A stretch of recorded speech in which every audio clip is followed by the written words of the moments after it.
Sur la rive gauche du Dnipro, survivre 24 heures coûtait parfois plus cher que de remporter une bataille entière.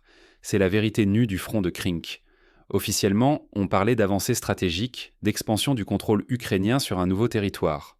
Mais pour ceux qui y ont posé le pied, c'était un billet sans retour, une traversée vers l'enfer où chaque mètre gagné s'achetait au prix du sang, de dizaines de vies sacrifiées. Pour comprendre l'ampleur de ce que cela signifiait, il faut revenir à l'essence même des guerres du passé.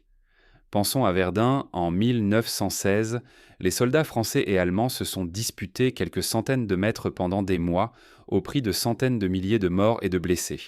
À Krink, chaque avancée résonnait de cette même absurdité, comme si l'histoire se répétait, mais avec des moyens nouveaux et des souffrances décuplées par la technologie moderne. La bataille de Krink n'a jamais ressemblé à ce que racontaient les communiqués. Entre les lignes, derrière les chiffres froids, se cache l'envers d'un affrontement où la météo, la logistique et les choix tactiques pesèrent plus lourd que les armes elles-mêmes.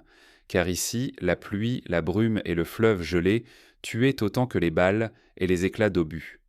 Prenons un exemple concret. Lors d'une nuit de novembre, des températures proches de -10 degrés frappèrent les hommes retranchés dans des caves effondrées.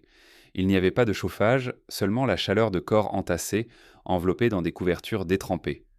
Plusieurs moururent d'hypothermie avant même que l'ennemi ne fasse feu. Ainsi la nature devenait un adversaire, impitoyable et indifférent. Ce que la distance dissimule, c'est l'ampleur des pertes consenties pour un gain presque inexistant. On gagnait un carré de terrain au prix d'une centaine de morts et de blessés. Quelques maisons éventrées, des abris creusés à la hâte, disputés mètre par mètre, heure après heure. Derrière chaque avancée, une autre guerre se jouait, celle de la survie logistique, où chaque traversée du Dnipro en barque relevait du suicide. Sur les cartes, quelques points changent de couleur. Dans les rapports, on additionne les mètres carrés repris. Mais sur le terrain, l'humanité se dissout dans les statistiques. À Krink, l'histoire officielle s'arrête là où commence la réalité. La guerre moderne n'est plus une question de conquête, mais une course contre le temps, contre la soif, l'épuisement et l'absence d'espoir de retour. Regarder Krink, c'est risquer de perdre pied avec le sens véritable de la guerre aujourd'hui. Les chiffres masquent la chair. Derrière chaque mètre conquis, il y a des vies brisées, des choix impossibles, des sacrifices engloutis par la propagande. Mais comment en est-on arrivé là ? Pour comprendre, il faut remonter à la préparation de l'opération et aux premières heures du débarquement. Tout commence dans la brume, à la frontière trouble entre espoir stratégique et aveuglement tactique. Octobre 2023, rive gauche du Dnipro. Un brouillard si épais que même les caméras thermiques sont aveugles à quelques centaines de mètres. Ce rideau gris devient l'allié inattendu. Il masque tout, protège tout, rend l'invisible possible. Impossible de repérer l'ennemi, idéal pour une offensive surprise où chaque silhouette peut être un fantôme ou une menace. La situation rappelle la bataille d'Azincourt, en 1415, où la pluie et la boue ont façonné le destin de milliers de combattants. À Krink, c'est la brume qui décide du sort. Elle permet au premier groupe de traverser le fleuve sans être détecté, mais elle cache aussi les dangers, les mines, les pièges tendus par l'ennemi. Les premières vagues ukrainiennes s'élancent, sans blindés, seulement armées de fusils, de quelques lance-grenades, de munitions dans des boîtes cabossées. Leur mission n'est pas de conquérir, mais de s'accrocher à chaque ruine, de survivre jusqu'à l'aube. Ils rampent entre les débris, cherchent la moindre cave en béton, priant pour que le matin ne les trouve pas exposés. La tactique porte un nom glaçant, la tactique des embrassades. S'approcher au plus près de l'ennemi jusqu'à se confondre avec lui sur la ligne de front. L'objectif ? Rendre l'artillerie adverse inutile, car frapper ici, c'est aussi toucher ses propres hommes. Proximité suffocante, où chaque souffle peut trahir, chaque mouvement est une question de vie ou de mort. Cette méthode n'est pas nouvelle. Déjà lors de la guerre de Corée, dans les années 50, les soldats des deux camps s'étreignaient au plus près de l'ennemi pour empêcher l'usage de l'artillerie lourde. Mais à Krink, cette technique s'est heurtée à la précision des drones et à la brutalité de l'artillerie moderne, qui ne fait aucune distinction. Au même instant, une faille s'ouvre tout en haut de la chaîne. Le commandement sous-estime les signaux d'infiltration. Les bruits de moteur la nuit sont négligés, pris pour des pêcheurs ou des patrouilles banales. Cette erreur laisse l'adversaire s'enterrer pendant des heures, transformant le terrain en piège. Comprendre ce qui se joue ici, c'est voir que toute opération militaire est d'abord une logique, puis une suite de paris risqués. Ignorer le brouillard, minimiser les indices, mal lire le terrain, autant de petites erreurs, payées au prix du sang dans la boue. Un exemple marquant, une patrouille signale à la radio une activité suspecte près de la rive, mais l'information est ignorée par un officier qui la considère comme routine. Cette décision, apparemment anodine, permet à une section ennemie de s'enfoncer plus profondément, piégeant ensuite 2 escouades entières. Chaque omission, chaque hésitation se traduit par des pertes humaines irréparables. Oublier cela, c'est oublier que chaque mètre gagné ou perdu coûte des dizaines de vies humaines. C'est perdre de vue la mécanique froide de la guerre moderne, logistique, technologie, météo et parfois simple indifférence des chefs loin du front. Mais la prise de Krink n'était qu'un début. Très vite, les soldats comprennent qu'occuper le terrain ne sert à rien si l'on ne peut pas y survivre. Commence alors un autre enfer, plus silencieux, celui d'une logistique impossible où chaque ravitaillement devient une mission suicide. Derrière chaque avancée, la réalité rattrape les hommes.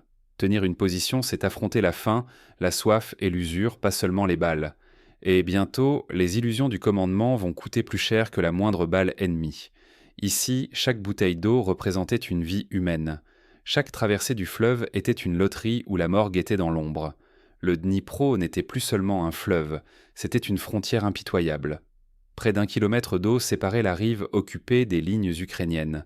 Cette étendue, surveillée sans relâche, forçait les soldats à s'entasser la nuit dans de frêles embarcations, moteurs éteints, engloutis par les brumes qui rendaient même les caméras thermiques inutiles. Derrière chaque tentative, une statistique glaçante. En une semaine, 43 bateaux ne sont jamais revenus. 43 équipages disparus. 43 espoirs engloutis avec leur cargaison vitale. Chaque esquif, chaque passager, chaque bidon d'eau ou caisse de munitions devenait une pièce jetée sur la table de la survie. Cette réalité logistique rappelle les difficultés rencontrées lors du pont aérien de Berlin en 1948, où chaque vol pouvait basculer dans la tragédie. Mais ici, il n'y avait pas de couloir aérien protégé, seulement le fleuve, les drones, l'artillerie et la peur. Ce qui parvenait au groupe de la rive gauche était dérisoire. L'eau potable arrivait au compte-gouttes, parfois un bidon pour toute une escouade à partager pendant plusieurs jours. Les vivres, les munitions, les médicaments manquaient mais cruellement. Survivre, c'était rationner chaque goutte, chaque cartouche, chaque comprimé. La logistique n'était plus affaire de camions ou de colonnes blindées. Tout dépendait de centaines de traversées hasardeuses, chacune sous la menace permanente des drones et de l'artillerie ennemie. Les ravitailleurs et leurs points de passage étaient devenus des cibles privilégiées. Sur la carte des frappes, la logistique apparaissait en rouge sang. Le quotidien, c'était la lutte contre la soif, la faim, la maladie. Boire l'eau du Dnipro, filtrée avec un morceau de charbon, devenait une habitude risquée mais incontournable. Les blessures désinfectées, les fièvres montaient et la mort rôdait partout, non seulement sous forme de balles, mais dans ce qui manquait pour tenir un jour de plus. Ne pas comprendre la tyrannie de la logistique, c'est s'imaginer que le courage suffit pour gagner la guerre. Mais sans approvisionnement, l'héroïsme se transforme en sacrifice vain, et la victoire s'éloigne à chaque ration disparue. Mais à quoi ressemble ce courage quand il se heurte à la réalité du terrain ? Regardons de plus près ce que vivent ces soldats, mètre par mètre, nuit après nuit. À Krink, survivre ne signifiait plus seulement éviter les balles. Il fallait affronter un ciel métamorphosé en machine à tuer, chaque nuage cachant une menace mécanique.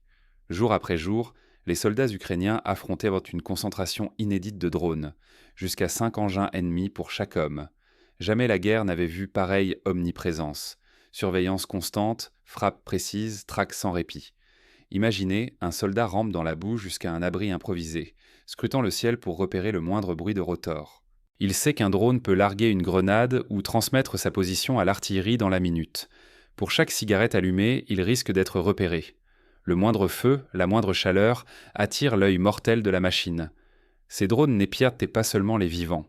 Leur mission, détruire tout ce qui permettait de tenir, bidons d'eau, caisses de munitions, couloirs de ravitaillement. On pouvait esquiver une rafale, mais pas un œil invisible qui frappait au cœur de la logistique. La guerre électronique ajoutait une couche d'angoisse. Brouillage généralisé, blackout radio, perte du signal, impossible de transmettre un ordre ou d'appeler à l'aide. Parfois, même les propres drones ukrainiens devenaient fous, égarés dans la tempête électromagnétique. Dans ce silence imposé, la peur de tirer sur un camarade montait. Isolés, incapables de signaler leur position, les soldats risquaient à chaque instant d'être pris pour l'ennemi, frappés par erreur ou paralysés par l'incertitude. Les abris censés protéger se transformaient en pièges. Inondations, maladies, promiscuité. L'humidité rongeait la peau, les vêtements pourrissaient, et les corps des morts restaient parfois des jours sans sépulture. Croire que la technologie serait un bouclier était illusoire. Sur ce champ de bataille, elle désignait qui vivrait ou mourrait.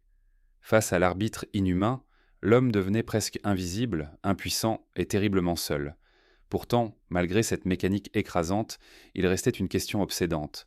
Pourquoi s'acharner à tenir Krink à un prix aussi insoutenable?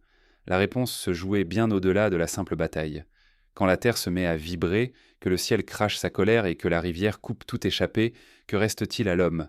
Les légendes parlent des héros, rarement de ceux que l'enfer de Krink a broyés, avalés par la mécanique de la survie. Sur la rive gauche du Dnipro, la guerre n'a pas seulement brisé des corps, elle a fracturé des esprits. Peu à peu, la lassitude gagne. Certains refusent d'exécuter les ordres, d'autres sombrent dans la torpeur, d'autres encore s'exposent au feu sans espoir, comme si mourir par hasard était plus supportable que d'attendre. Ici, le courage n'est plus une conquête, mais une question d'heures à tenir, d'instinct brut. La nature elle-même s'est faite ennemie. Le froid, la pluie de glace, la boue collante. La nuit, la température s'effondre bien en dessous de zéro. Les tempêtes coupent tout lien avec l'arrière pendant plusieurs journées entières. La rivière devient un mur, impossible d'évacuer les blessés ou d'acheminer la moindre ration. L'hypothermie ronge, la faim creuse, la déshydratation affaiblit chaque geste. Les blessures s'infectent, on ampute, sans même pouvoir calmer la fièvre.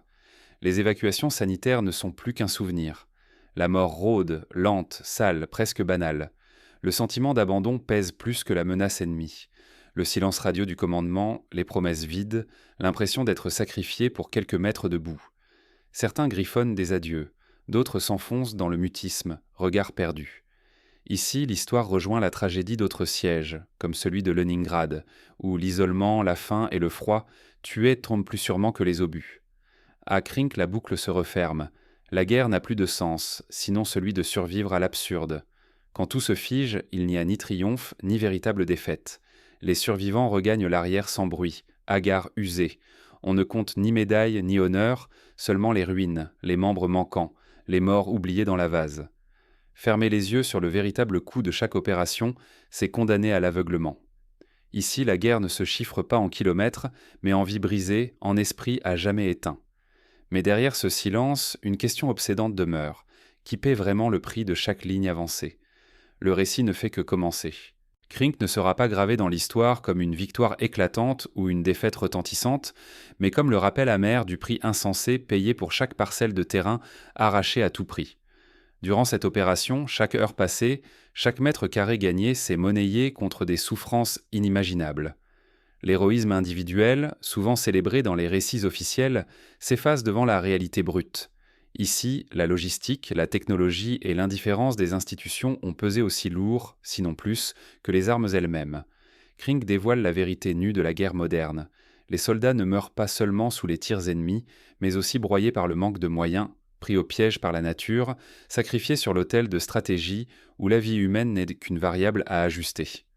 On se souviendra longtemps de ces unités coupées du monde, isolées au-delà du Dnipro, luttant moins pour avancer que pour simplement survivre. Le ravitaillement devenait un enjeu vital. Chaque bouteille d'eau pouvait coûter une vie, chaque cargaison était une cible, et la boue des caves remplaçait le moindre abri. Les statistiques froides, elles, ne diront jamais ce que la Terre a englouti. Fermer les yeux sur la vérité de l'opération Krink, c'est accepter que l'histoire bégaye à l'ombre des communiqués. C'est tolérer que des centaines, parfois des milliers d'autres soldats soient tapés par la même mécanique absurde, pour quelques mètres, pour une ligne sur une carte, pour une illusion de progrès.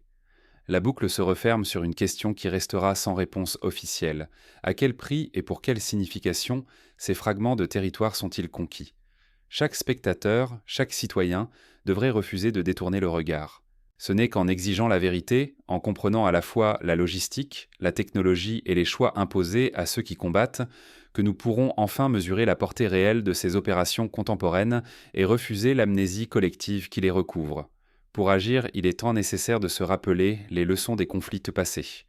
Après la Première Guerre mondiale, les sociétés européennes ont exigé davantage de transparence sur le coût humain des offensives.